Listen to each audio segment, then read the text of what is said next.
Hello from Nice, France. My name is Michael Honegger. I'm Timothy Smith.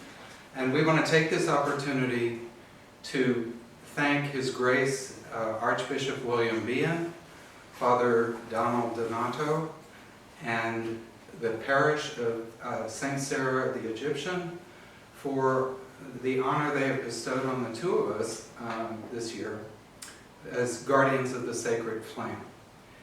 As you may be aware, Timothy and I have been going to the island of Lesvos for many years, and this past spring we were basically confronted with a totally unusual situation as boatloads of refugees from Syria, Iraq, Pakistan, and other parts of the Middle East suddenly started appearing in boats on the beaches that we normally played on.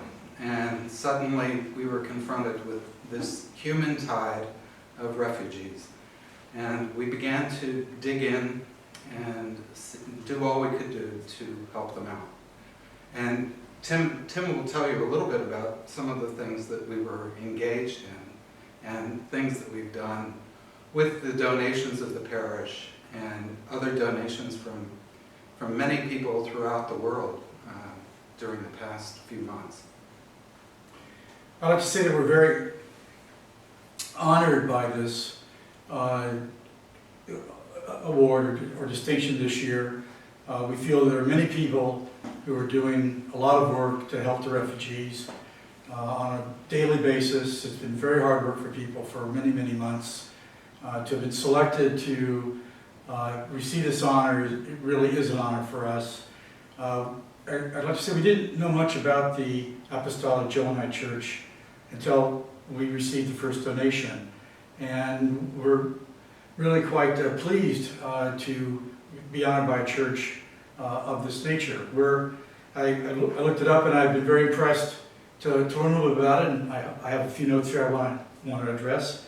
That we are really thrilled to be honored by an organization or a church which is based on spiritual understanding and self-discovery, and that its motivation is the sacred flame of knowledge which is ignited in the community, nurtured by individual practice, and fed by service. Michael has been a career with the U.S. Peace Corps. He was on the staff for 25 years, which is a service organization. I was an advisor to third world countries on projects assisting the poorest of the poor around the world, and also in the United States during the war and poverty years. And so we've been doing this for a long time without knowing we were doing this, keeping the spirit of the sacred flame. It's really been the motivating goals of and objectives of our lives, both of our lives. We started going to the island of Lesvos about 12 years ago. We go twice a year. It's just by coincidence that the island itself and the village where we go has been really ground zero for the arrival of the refugees. There have been over 400,000 refugees who have arrived on Lesbos this year alone. The vast majority of those come through the island of Molivos, and again by the village of Molivos, and again by coincidence, the woman who has started and led the volunteer effort there is our closest friend in the village. So when we got there in May, we already had an idea of what was happening. Of course, at the time, there was only 1 or 2 or 3 rafts a day that were arriving on the shores, and that would mean 50 to 100 to 150 people a day. By the time we left 5 weeks later, there were hundreds of people arriving, and by the middle of summer, Thousands. there were thousands. I mean, it was easy to have 1,500 people a day or 2,000 people a day arriving. Just last month alone, in November, there were 25,000 people who came through the one transit camp that the people of Molivos have organized over the last couple of months, and that is only a percentage, not I wouldn't even call it a majority percentage of the number of refugees arriving on a monthly basis. In fact, I believe about 100,000 people arrived in November alone. What we've been able to do with the donations that we've received, we have supported food purchases, of course, to start with. With some of the early money that I was able to organize or contributions, I set up lines of credit at local grocery stores. That's extended over the summer. A lot of tourists during the tourist season were willing to buy food, and so most of the food over the summer has actually been paid for by tourists who simply went into the groceries and said, here's 500 euros or 1,000 euros, and put lines of credit there for the local volunteers to use. The funds that we've managed to collect then began to be used for things like medical supplies, medicines for children, some really immediate needs that there wasn't money coming from elsewhere that they could use. And as the amount of money grew, we were able to really do some very big numbers. One of the things that nobody thought about was providing caps for these people when they got off the boats. And of course, in the summer they're getting off in almost 100-degree heat, and at that time we're having to walk 42 miles to the island's capital in order to be registered and to be processed so you can move on.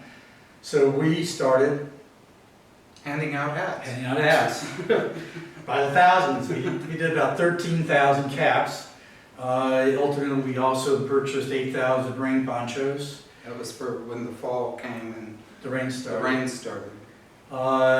We were asked to help with children's needs particularly, and they get off these boats wet, suffering from hypothermia, and we managed to buy over 1,500 insulated caps for children, 350 sweatpants just arrived this week, and today I've been spending the entire day contacting British shoe manufacturers hoping to get donations of shoes, because that's one item that's especially expensive and needed by the thousands. So all the money's been put to good use, and we continue to receive donations, and as long as we have that money available to us, we will continue to do what we've been doing. I should also mention that the operation in Lesvos has been really managed by volunteers, both local volunteers, Greek volunteers, and a cadre of foreign volunteers that are very important to the operation, and we've been providing some food stipends for those foreign volunteers because they need to eat, and they get there on their own dime, and they're working long hours, 7 days a week. So those are the kinds of things that we've been able to do so far. And in conclusion, we want to again thank you all for this honor. It's truly an honor. And we also want to thank the creator of the beautiful icon that is evidently in the works, Dr. Saito. And we truly appreciate it. It will have an honored spot in our home. Thank you all, and Thank you very much.